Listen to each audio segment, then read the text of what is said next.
मरहबा collection mall, readymade कपड़ों का भरपूर खजाना, jeans pant, T shirt, cargo pant, night pant, बच्चे और बच्चियों के लिए अच्छे खूबसूरत और उम्दा ड्रेस। पता याद रखें, जमुर हाई स्कूल मेन रोड, जैतून हजीन मस्जिद के पास माल।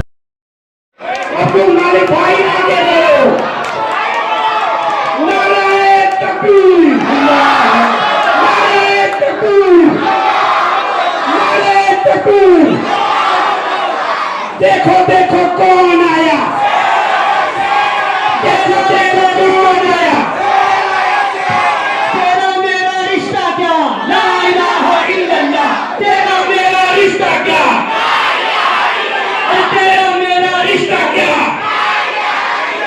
तेरा मेरा रिश्ता क्या, हम सबका रिश्ता क्या, ला इलाहा इल्लल्लाह। हम सबका रिश्ता क्या, ला इलाहा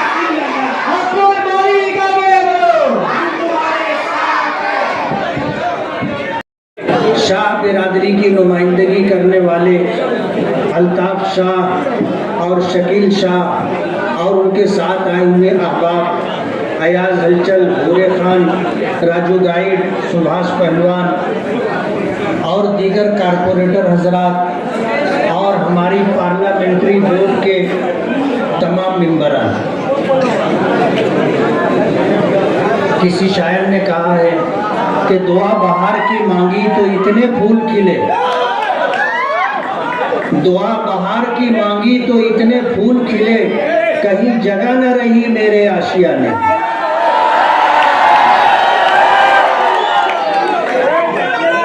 हमने मीटिंग कॉल की थी और इतना बड़ा मजमा जमा होगा हमने सोचा नहीं था।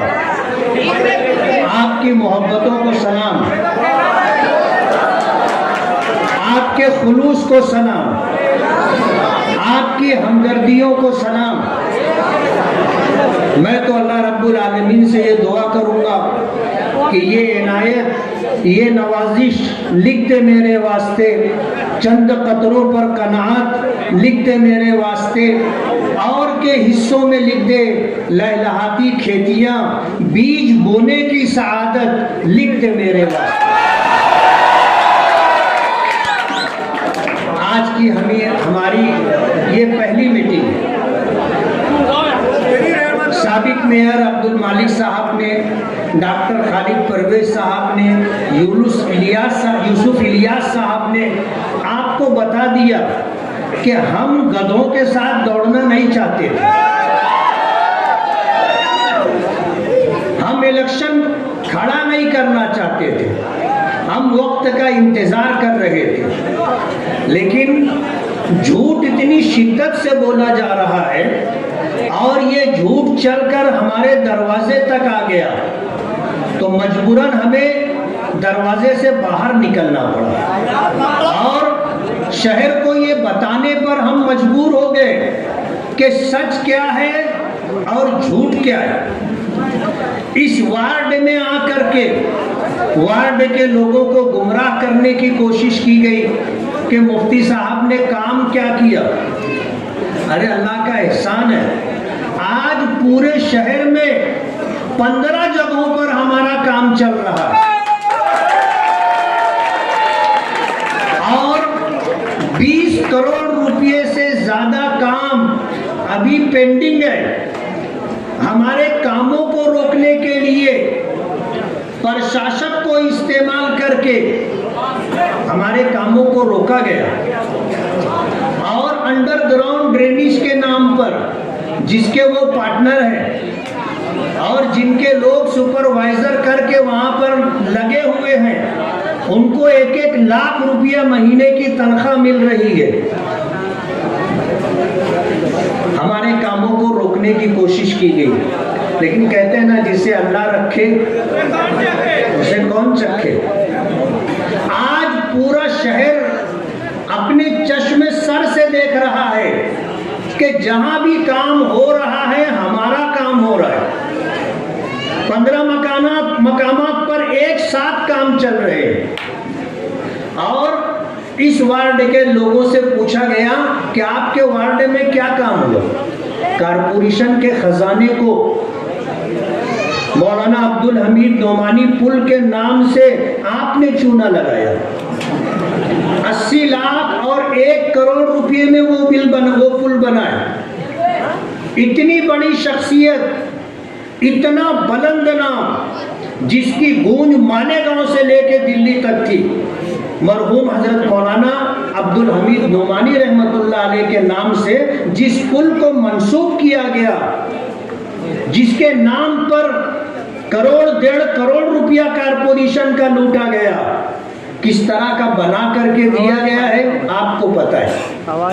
आज आपको मैं ये बताते हुए खुशी महसूस कर रहा हूँ। मैं अल्लाह रब्बुल आलमीन का शुक्रगुजार हूँ कि नोमानी पुल का टेंडर फिनिश हो गया है। 8 दिन की मुद्दत डाली गई है। पुल बनाने के ख्वाहिशमंद ठेकेदार टेंडर डालेंगे और कानूनी प्रोसीजर पूरा करके उस पुल को बनाने का ठेका किसको मिलता है, किस एजेंसी को मिलता है, 8 दिन में वो फाइनल हो जाएगा और इंशाअल्लाह 8 दिन के बाद हम नोमानी पुल का काम शुरू करेंगे। नोमानी पुल का बजट 7 करोड़ 67 लाख रुपया है और जैसा पुल नदी पर बन रहा है ऐसा ही बुलंद वाला, शानदार और मिसाली पुल हम बना करके आपको देंगे। आपने हमें जिस एतमाद और भरोसे पर चुन करके दिया था, हम उस पर उतरने के लिए और खरा उतरने के लिए पूरी कोशिश करते रहे। हमने कहीं कोताही नहीं की। और आपको पता होना चाहिए कि एक एमएलए का साल भर का जो फंड और निधि होती है वो 5 करोड़ रुपया होती है। ये तो आप लोगों की दुआएं थी, अल्लाह रब्बुल आलमीन का फजल शामिल हाल था। हमारे इन साथियों की डॉक्टर खालिद परवेज हैं, उनके वालिद मोहतरम यूनुस ईसा साहब हैं, अब्दुल मालिक साबिक मेयर हैं, यूसुफ इलियास हैं और भी शख्सियतें हैं जिनका मशवरा रहा कि हम फंड ज़्यादा से ज़्यादा कैसे ला सकते हैं। हमने उसकी कोशिश की और अल्लाह ने हमें कामयाबी अता की। वरना 2009 से 14 तक मैं एमएलए रहा 5 साल, 2 करोड़ रुपया आमदार निधि थी। इससे 1 रुपया ज्यादा सरकार ने मुझे नहीं दिया था। उस वक्त सरकार कांग्रेस और एनसीपी की मिली जुली सरकार थी और यहाँ जो कांग्रेस के कर्ता धर्ता थे ये वहां जाकर के जबीसाई करते थे, मिनिस्टरों की चौखट पर नाक रगड़ते थे और उनको बताते थे कि अगर मुफ्ती साहब को आपने फंड दे दिया अब तो इनका नाम होगा, हमारी पार्टी का नाम खराब हो जाएगा, इनको फंड मत दो। तो कांग्रेस के मिनिस्टरों ने हमारी 1000 जतन के बावजूद हमको फंड नहीं दिया, हमको फंड नहीं दिया। 5 साल तक हम कोशिश करते रहे। आज की मौजूदा जो सरकार, पिछले 2.5 साल जो सरकार रही महाविकास आघाड़ी की, जिसमें शिवसेना शामिल है, और आगे की ये सरकार जिसमें शिवसेना, एनसीपी और बीजेपी है, हमने वो रास्ता इख्तियार किया जिस रास्ते पर चल करके फंड मिलता है। जाहिर बात है सरकार किसी की भी हो, कोई हमारा नहीं है, कोई हमारा हमदर्द और खैरखा नहीं है। ये सारी पार्टियां जो सेकुलर होने का दावा करती हैं सेकुलर नहीं है। ये मुसलमानों का हमदर्द और खैरखा होने का दावा करती हैं, मुसलमानों के हमदर्द और खैरखा नहीं है। अगर ये मुसलमानों के हमदर्द और खैरखा होते तो 3000-4000 किलोमीटर के पैदल यात्रा में एक जगह तो मुसलमानों का नाम लेते। आज पार्लियामेंट इलेक्शन में जो सेकुलर होने का दावा करने वाली पार्टियां हैं उनको अगर कामयाबी मिली है तो ये हमारे अकाबिरीन, उलमा और मुसलमानों के वोट का नतीजा है। हमने माजी के मुकाबले में पार्लियामेंट में 50% से कम वोटें दी थी। हमने इस मर्तबा टाइम्स ऑफ इंडिया की रिपोर्ट के मुताबिक 18% वोट बढ़ाई तो मोदी जी जो कहते थे अब की बार 400 पार, वो आ गया 240 पर। हमने सिर्फ 18% वोट देने का, बढ़कर के देने का रास्ता इख्तियार किया था। और आपको मैं बता दूं, अगर मुसलमान 2% वोट और बढ़ा देता तो ये 100 पर आ जाते, 100 पर आ जाते। कल तक ये कहते थे कि हमको मुसलमानों के वोट की जरूरत नहीं है, आज इनको जरूरत पड़ गई। समझ में आ गया कि दाल आटे का भाव क्या है। इनकी 30 सीटें ऐसी हैं, 240 में से 30 सीटें ऐसी हैं जो 100 वोटों से कम से जीती। कितनी वोटों से? 100 वोटों के कम से जीती हैं। और इनकी 100 सीटें ऐसी हैं जो 1000 वोटों से कम से जीती है। मुसलमान अगर सिर्फ वोट देने पर आ जाए, सिर्फ वोट देने पर आ जाए तो हम इनका भट्टा बिठा देंगे। लेकिन दुश्वारी और बात यह है कि हम वोट देने को बेकार काम समझते। डॉक्टर खालिद परवेज साहब ने इंतहाई संजीदा बात की। ये मुल्क जमहूरी मुल्क है, इसका दस्तूर संविधान सेकुलर है, इसमें हर हिंदुस्तानी को वोट देने का अधिकार है। हम वोट देने नहीं जाते। अगर हम वोट नहीं देंगे तो ऐसे ही ऐरे गैरे नत्थु खैरे हम पर हुकूमत करते रहेंगे, जो हमें और हमारे मजहब को मिटाने के लिए कोशिश करेंगे। आपको ये तय कर लेना है कि हम हर हाल में वोट देंगे और अपने जमीन की आवाज पर वोट देंगे। आज इस शहर को जिस रुख पर ले जाने की कोशिश की जा रही है, हम इस बात का अहद कर लें कि हम उस गलत रास्ते पर शहर को नहीं जाने देंगे। जो लोग पिछले 5 साल पहले कहते थे कि मैं 20 लाख रुपए का मकरूज हूं, आज वो दावा कर रहे हैं कि हम 30 से 40 करोड़ रुपया इलेक्शन में खर्च करेंगे। और वो ऐसा समझते हैं कि मालेगांव बिकाऊ है, मालेगांव के लोग बिकाऊ हैं, मालेगांव के उलमा, मालेगांव के अइम्मा बिकाऊ हैं, हुफ़ाज़ बिकाऊ हैं, ये उनको खरीद लेंगे। अभी इन्होंने बिरादरी के नाम पर उलमा को और अइम्मा को जमा किया था और उनको लिफाफा देना चाहा। उन्होंने इनकार कर दिया कि हमको लिफाफा नहीं चाहिए, हम बिकने वाले लोग नहीं हैं, दुनिया की कोई ताकत हमको खरीद नहीं सकती। हम अल्लाह उसके रसूल पर ईमान रखते हैं, हम ज़मीर की आवाज़ पर फैसला करेंगे। उलमा और अइम्मा ने उनको ठुकरा दिया। मरहूम शेख रशीद का जुमला सब पूरे शहर को याद है कि इन इमामों से, इन मौलानाओं से मुझको घिन आती है, इनके पीछे हम नमाज नहीं पढ़ना चाहते। शेख रशीद मरहूम का खानवादा इसी रास्ते पर चल रहा है। ये उलमा को, अइम्मा को बिकाऊ माल समझते और उनको खरीद करके शहर को एक गलत रुख पर ले जाना चाहते।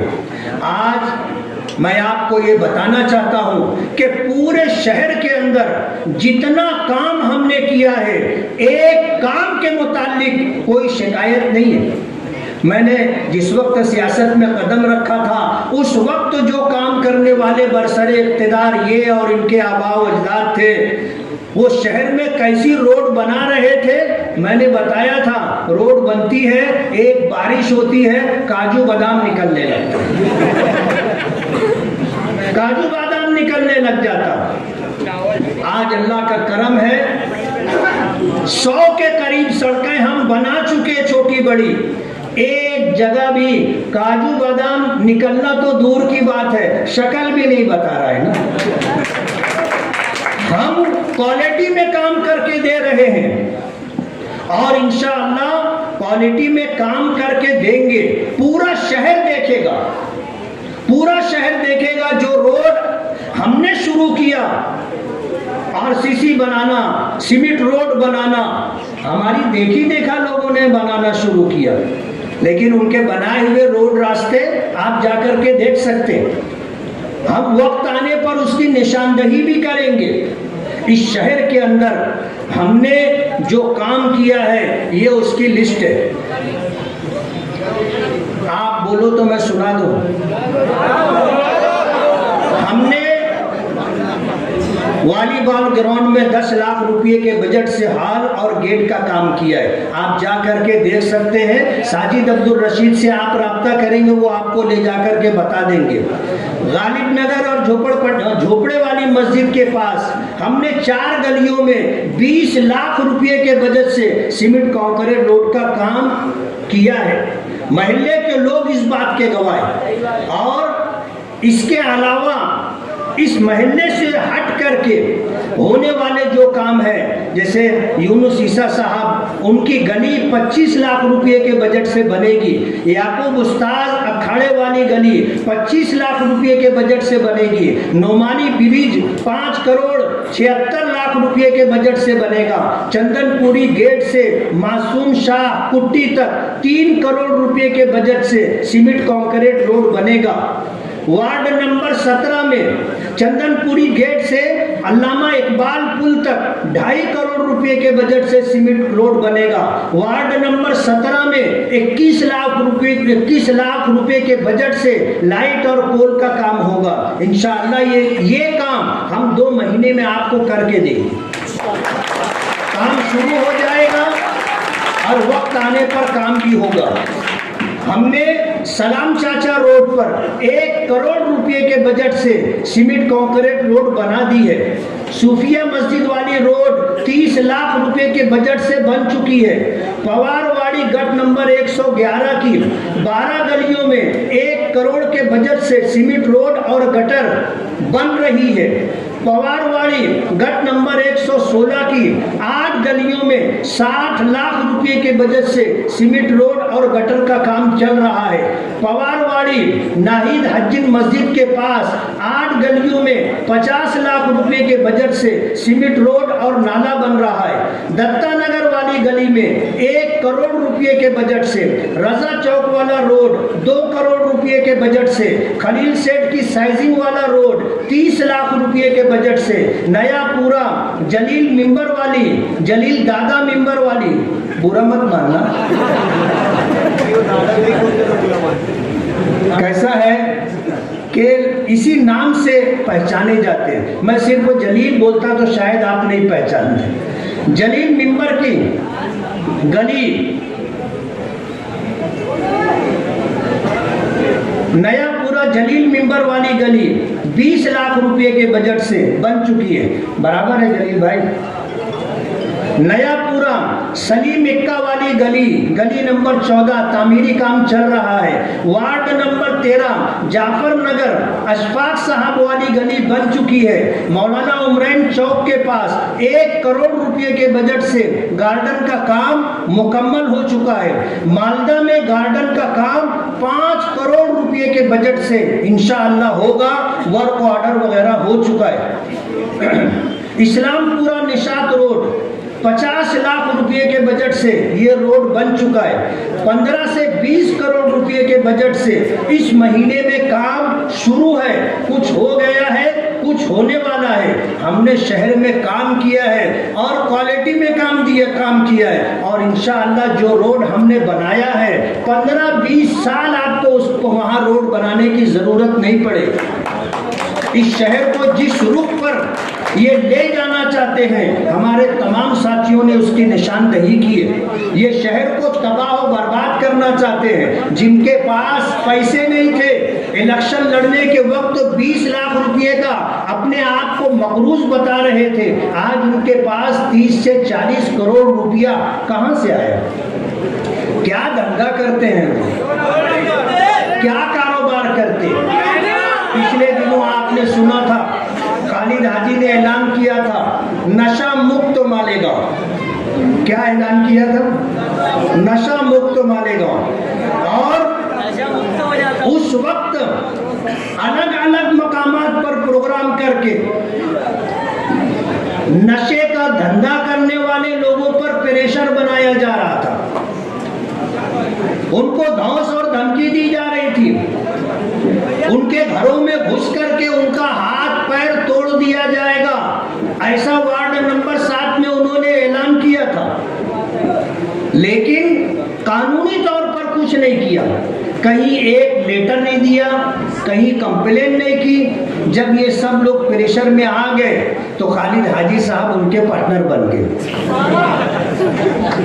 उनके पार्टनर बन गए और मुस्तकिल पैसा जमा किया जा रहा है। मैं आपसे कहना चाहूँगा, अब्दुल मालिक साबिक मेयर ने जो ऐलान किया है कि इनका धंधा तो हम बंद करेंगे, लेकिन इसके लिए हमें आपका साथ चाहिए।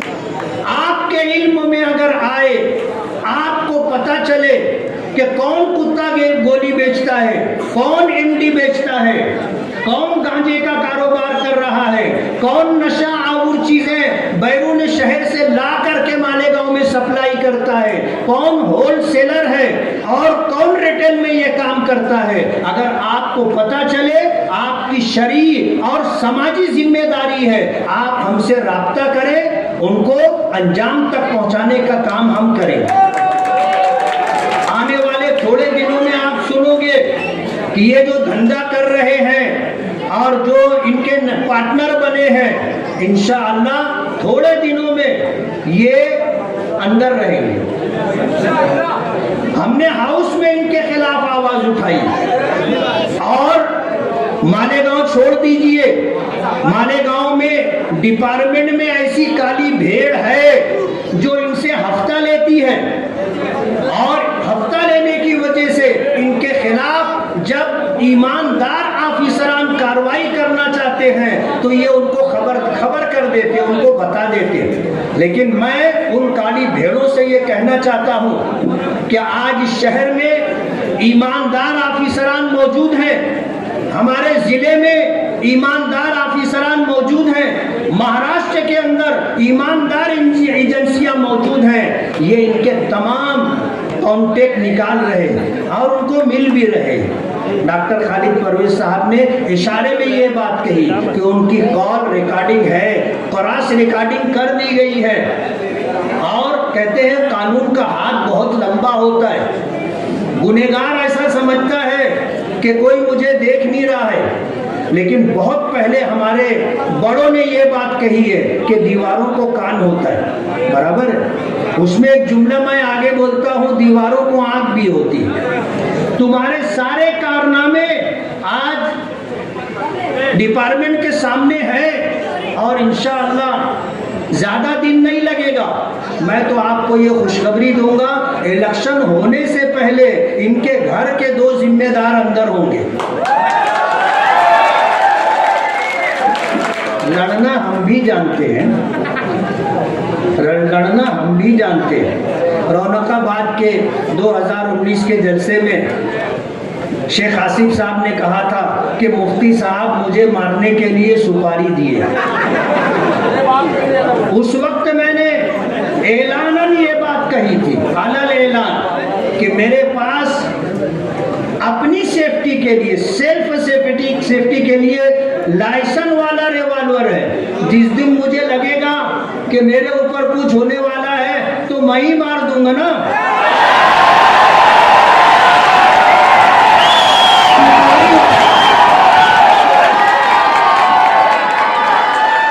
किसी को सुपारी देने की जरूरत नहीं है, सरकार ने मुझे मारने का हक दिया है।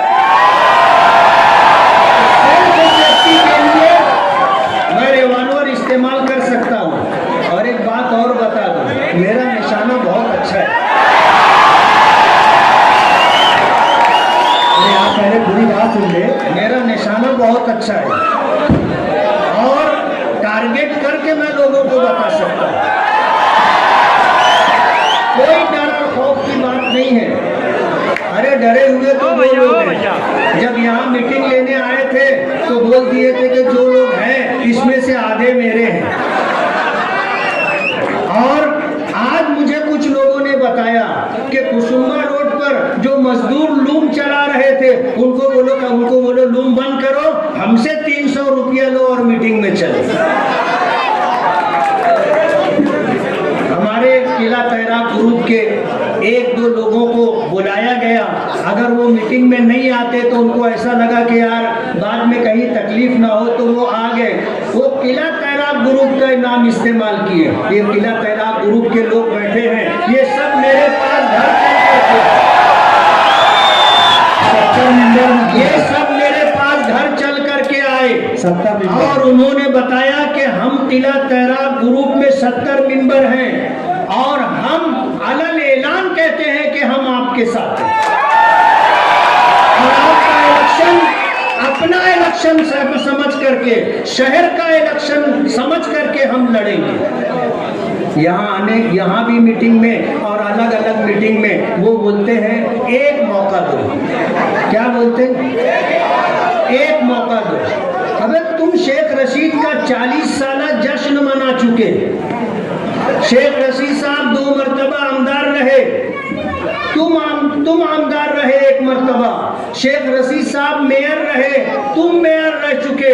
तुम्हारी अम्मा मोहतरमा मेयर रह चुकी, 2-2, 3-3 मरतबा मेयर रह चुकी। आप तो ऐसा बोल रहे हो जैसे आपने वो दरवाजा कभी देखा ही नहीं था। बोले एक बार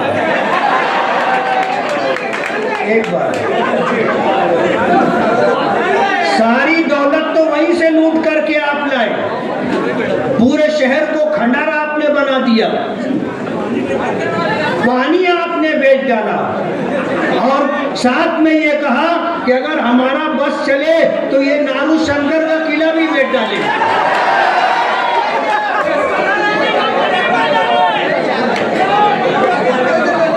ये नारू शंकर का किला भी बेच डालेंगे। अभी आपने मालिक मेयर साहब की जुबानी नितेश राणे की बात सुनी।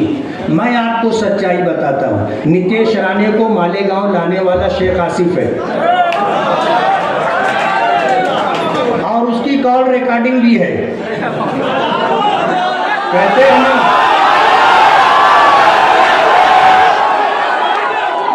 अपनी सियासी रोटी सेकने के लिए ये इस हद तक चले गए। वो 1.5 फीट के बटलर को मालेगांव लेके आ गए और वो आके कहता है ये पूरी किला झोपड़पट्टी उखाड़ के फेंक दूंगा, बुलडोजर लेकर के आऊंगा, सबको मिटा करके खत्म कर दूंगा। हमको आकर के कहना पड़ा कि तेरी और तेरे बाप की हिम्मत हो तो आके बता।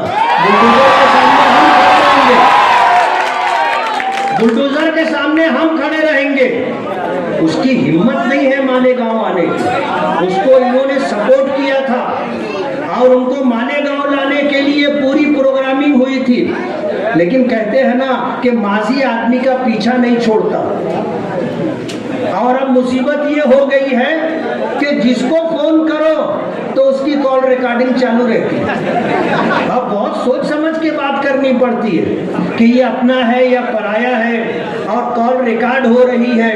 कल हमारी इसकी बात कहीं वायरल ना हो तो पूरे शहर को खंडहर बनाने के जिम्मेदार ये हैं। मैं आपको बताना चाहता हूँ, रोड गटर बनाना आमदार का काम नहीं है, रोड गटर बनाना पार्लियामेंट मेंबर का काम नहीं है, ये कारपोरेशन का काम है, म्यूनिसिपैलिटी का काम है।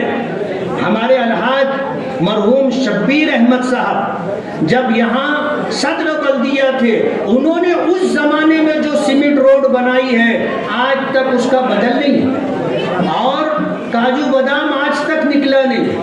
वहां पर खुदाई करने के लिए मजदूर की हिम्मत खत्म हो जाती, वो रोड तोड़ नहीं पाते। काश एक आध रोड तो तुम ऐसा बना देते कि बाद में आने वाले कम से कम तुम्हारा नाम तो लेते कि उन्होंने ऐसा बनाया।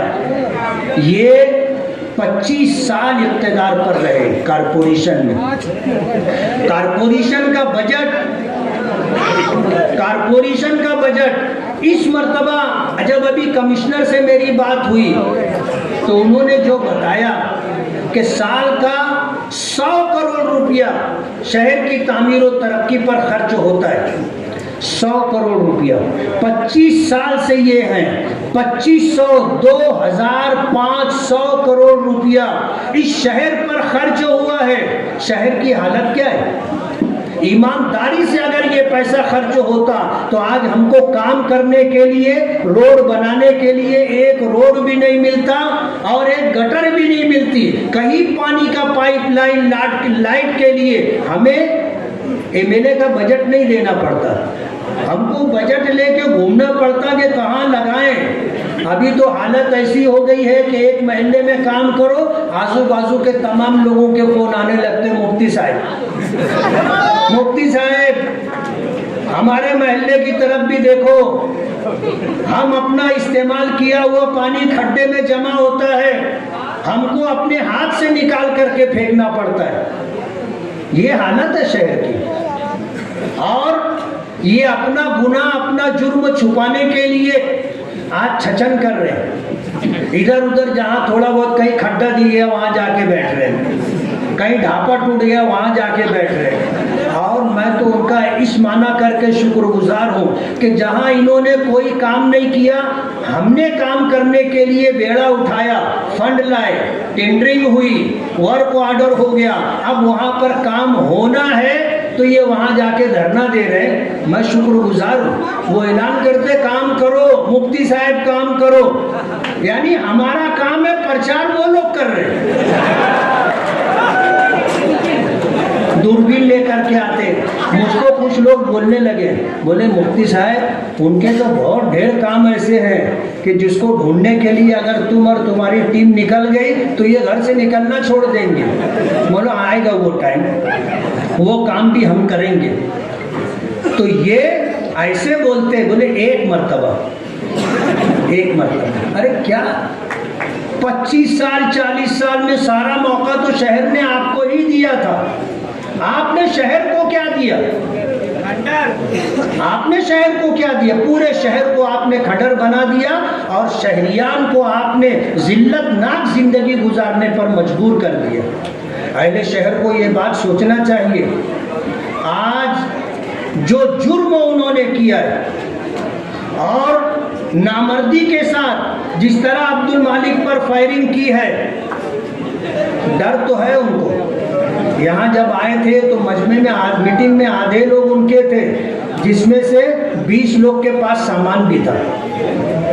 पुलिस डिपार्टमेंट क्या करती है? पुलिस डिपार्टमेंट को इनकी जहां मीटिंग हो और जलसा हो, इनके आसपास जो लोग हैं उनको चेक करो, आपको उनके पास बगैर लाइसेंस का पिस्टल और रिवॉल्वर मिलेगा। मैं अपनी बात आप लोगों के जरिए डिपार्टमेंट तक और सरकार तक पहुंचाना चाहता हूं कि ये सामान लेकर के घूमते हैं और शहर में लोगों को डराने के लिए ऐसे उठा के बताते।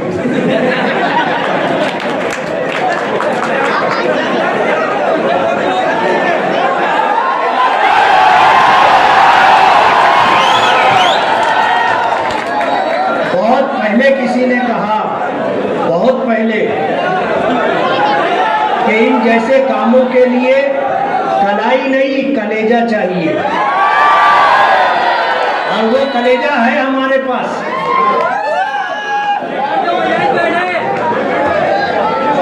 वो जिगर है हमारे पास। और एक जुमला और सुन लो, साथ में लेके जाना, तलवार रख लेने से कोई टीपू सुल्तान नहीं होता।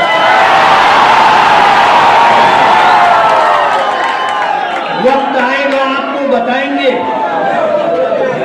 वक्त आएगा आपको हम बताएंगे। आज तो इनकी हालत ये हो गई है कि पूरे शहर के लोगों से कह रहे हैं एक बात, और शहर इनको जानता है 32 तारीख के नाम से। शहर इनको जानता है 32 तारीख के नाम से। ये अपने खानदान के तमाम लोगों को बार बार इस बात का यकीन दिलाना चाहते हैं कि हम इलेक्शन में 30-40 करोड़ रुपया खर्चा करेंगे। अब वो 32 तारीख वाली बात नहीं है। ये खानदान को लोगों को समझाने की कोशिश कर रहे हैं कि हम तुमको खर्चा देंगे, हम तुमको पैसा देंगे, तुम टेंशन मत लो। लेकिन जाहिर बात है, कहते हैं ना कि जमी गर्दद जमा गर्दद न गर्दद गुल मोहम्मद खान। ये पहाड़ को सरकाने की बात कर रहे हैं, इनके बाप से भी पहाड़ नहीं सरके। ये इंतहाई बखील और कंजूस आदमी है, जिससे वादा करता है जिंदगी में कभी इसने वादा पूरा नहीं किया। ऐसे सैकड़ों लोग इस मजमे में मिल जाएंगे। जिससे पैसा ले लिया, कभी उसका पैसा वापस नहीं किया, पैसा वापस नहीं किया।